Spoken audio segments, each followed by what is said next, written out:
Y'all, raise your hand if you have been or perhaps even are now either mildly or wildly burnt out.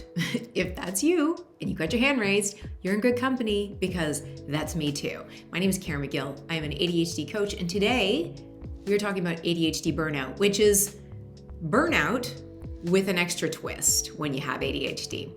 The reason I think it's a little bit different from your average bear ADHD is that sometimes it's kind of self-induced.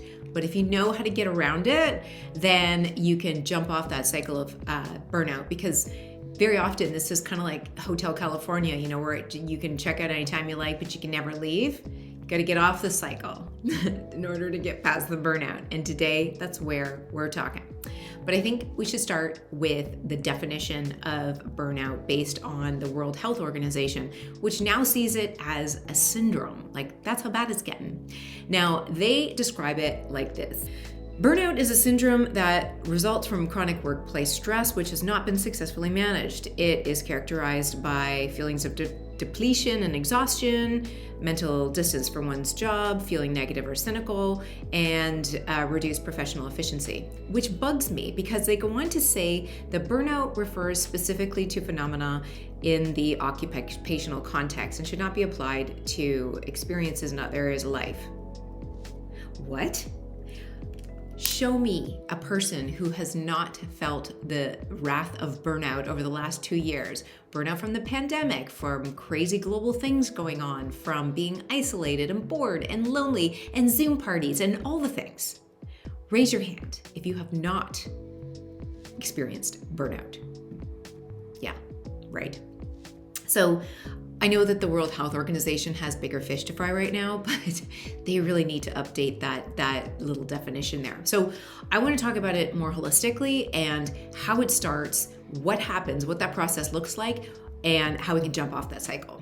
So to me, burnout happens in 4 stages. It starts out with overcommitment, and then it goes into overextension, then it goes into overwhelm, and then it's a quick slippery slide down into burnout. So let me break those down a little bit more for you.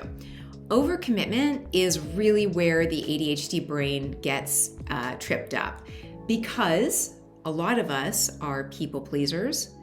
We struggle with boundaries, so we don't want to say no. And we also, when somebody asks us to do something or when we commit to doing something, in that moment, we really do think that we can do it. But the problem is that our executive function is not thinking through the logistical piece of, do we actually have time in our calendars? And do we have the emotional regulation and the energy to actually follow through on that? So I liken this to juggling a lot of balls. And when we say yes to people and we'll take on, their responsibility, another ball juggle, then, we feel good because we're helping other people and we get applauded for, juggling all those balls. But here's the problem.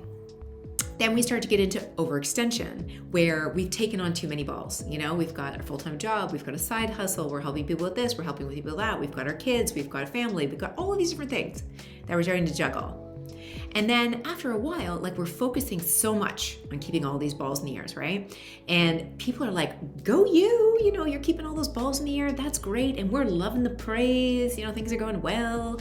But what happens is that we're so hyper-focused on keeping those balls in the air that we forget that, we haven't slept in a couple of days. We haven't eaten since last Tuesday. We need a drink of water and we really have to go to the bathroom. And then, our body starts poking us like, yo, hey, I'm not keeping all these balls in the air. You need to take care of me. So we try to take care of ourselves in those small moments when all the balls are in the air, and then we'll come back and try and catch them all. But we can't do that, right? Because we're not professional jugglers. So those balls start to drop a little bit, but we try so hard to maintain it. And our body goes, oh, hell no, I'm going to revolt. So it starts to slow us down. And as we slow down, then the balls start to drop more and more. And people start looking at us like, why can't you keep all your balls in the air? AKA, how can you not keep your life going? And, why are you dropping my balls? Where this ends up happening is not just burnout. And this is where I really want to be very clear about the cycle of burnout and what it results in. When we start dropping all those balls and we're running into burnout, we also run into a lot of shame. and a lot of self-doubt. We start to lose trust in ourselves. Other people start to lose trust in us because we say we're going to do something and then we don't necessarily do it. So all of these things perpetuate the shame, anxiety, guilt, depression that, are bosom buddies to ADHD. So it can get really entangled. So here's the thing.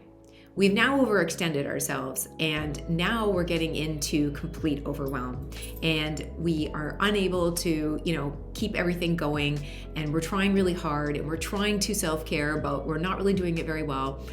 But the TLDR here is that when it comes down to commitments to other people and taking care of your body will always win. Why is that? Because your body ultimately has the ability to shut you down. Your nervous system, when it's like way too jacked up and you are overstimulated, can just go into freeze mode. Fight, flight, or freeze are those three options. Freeze is generally what happens right around the time that we're sliding into burnout. We just literally can't do all the things. So that becomes part of the cycle, and although we really do want to take care of ourselves, there's just not enough room on the top shelf of our mental priorities. So let me break the top shelf down a little bit, because this will come in a little bit clearer as we talk more about the comparison between neurotypicals. So neurotypical people have the ability to organize, for the most part, their priorities into top priorities versus secondary and third priorities. So imagine that being like a shelf, 3 different shelves, and top things go on the top shelf. And they can do that very well. But when you have ADHD, your brain works a little bit differently. So if it's interesting and compelling, it goes on the top shelf. Everything else is either on the floor or in the next room, and we've even forgotten about shelf number 2 and shelf number 3. So what happens is when you have all of these things on the top shelf, then nothing gets the attention it needs because we're spread way too thin. So when we keep saying yes, yes, yes, yes, yes, we want to do all these things because they sound interesting and fun, and we keep putting them on the top shelf, all of a sudden the top shelf, things are falling off of it because there's no more room left up on there. And we don't want to neglect things, but we can't possibly address all of these top shelf items and you still, maintain a life. So things either fall off or we literally have to take them off. And one of those things that has to stay on the top shelf is self-care. And you might be thinking, well, that sounds great, but I literally do not have time in the day to take care of myself. If you don't take care of yourself, your body will stop you. Full stop. If you don't choose to get off the cycle of burnout, then you'll continue to spin out until such time that you can't possibly continue doing things for other people or you get sick. So I really want to encourage you to think about this not as an all or nothing thing, but look for what's in between the all or nothing. Maybe you can't completely rejigger your life so you've got 3 hours of self-care a day, but what can you do? What can you take off your plate so that you can add a little bit of extra emphasis on sleep and nutrition and moving your body and doing meditation or whatever it is that helps you feel grounded, whole, and present? Because the thing is, and this is the irony, very often we put our self-care at the bottom of the list because we have so many other priorities. But the funny thing is that those things actually don't end up getting the attention they need, or we just completely fall apart and into this burnout zone. So if we want to avoid burnout, it really starts with making sure that self-care is on the top of that list, and then everything else can fit around it. So here's what I did to get out of the cycle of burnout, which has happened several times for me, but fortunately not since. The first thing I did was set a boundary for myself that I never agree to anything in the moment. I have to give myself 12 to 24 hours to either A, cool off, or B, decide if I really want to do it, or C, do I even have the time to do it? And very often I have a knee-jerk reaction to say yes to things, but now I don't. I also create that boundary around the ways I like to buffer, like Netflix or Instagram. I have to really look at my time and my schedule in order to see visually how much time I have in the day to prioritize things. So that brings me to my second point. That is, I got into the habit of weekly planning. Now, this may seem very Captain Obvious, and you may have this practice already, but I assure you it was new for me. I'm aware of weekly planning, but I've always been very resistant to it because I'm not very good with a rigid schedule. If you are one of those people that can plan out your calendar in 15-minute increments and follow through to a T, then you deserve an award, because that is just not the way my brain works. So I came up with a way that did work for me. And this is something that I really want to emphasize. When you come up with a system that works for you, it's a lot easier to keep it going. So I came up with a system where on a Sunday or a Monday morning, I would block off all of the current and ongoing things that I know are like non-negotiables in my schedule. So my self-care always comes before 10 a.m. and that includes working out, sleep, journaling, meditating, all of these different things. I start my day at 10 intentionally because that's when my executive function is at its highest. And at the end of the day, I've blocked off from 6:30 onward because my brain has pretty much parked itself for the day. So between 10 a.m. and 6:30 p.m. is when I have to get my entire life done. My corporate client, my coaching clients, my content creation, my life, my home, adulting, socializing, putting on pants, all of those things have to fit in that small window of time. And the interesting thing is that if you are somebody who has a 40-hour work week and you aspire to sleep 8 hours a night, that is 96 hours of your week spoken for. And we only have 168 hours in the week, which means that more than half of them have already been eaten up by those two things. Everything else in your life, all your goals, aspirations, and commitments, and everything you have to do has to fit in that other 40-ish%. So it really gives you an idea of how little time we actually have once the big rocks have been planted for the week. And if you are somebody who visually conceptualizes things and you see that on your calendar, it's like, I actually don't have the time to agree to that. And when you know that at the beginning of the week, you can say confidently no to something in midweek, knowing that you have looked at your calendar, you know ahead of time that you have very little time in the week to serve other people's agendas, and you can respond accordingly. So if it's something that you have to respond to right away, it's got to be a no, or it's a let me get back to you if it's a maybe or a yes.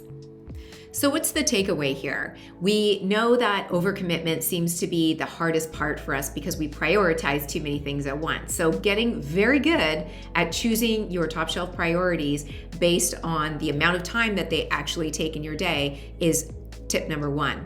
Tip number two, or sidebar to that, is time tracking. So this is a really interesting experiment that I encourage all of my clients to do, and I encourage you to do it too.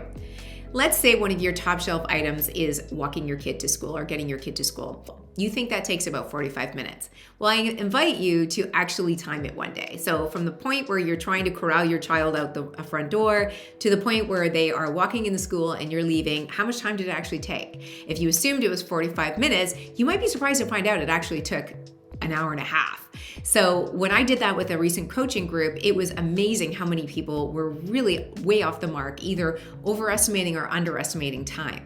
Once you know how much time those big reoccurring tasks take, then you are going to be a lot more confident in your scheduling of your calendar to be able to estimate properly how much time you have left over for optional things like the second and third shelf items.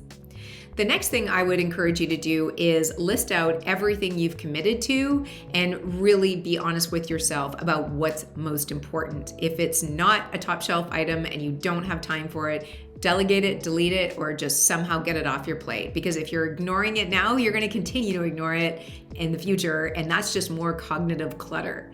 Get it off your plate, move on with life.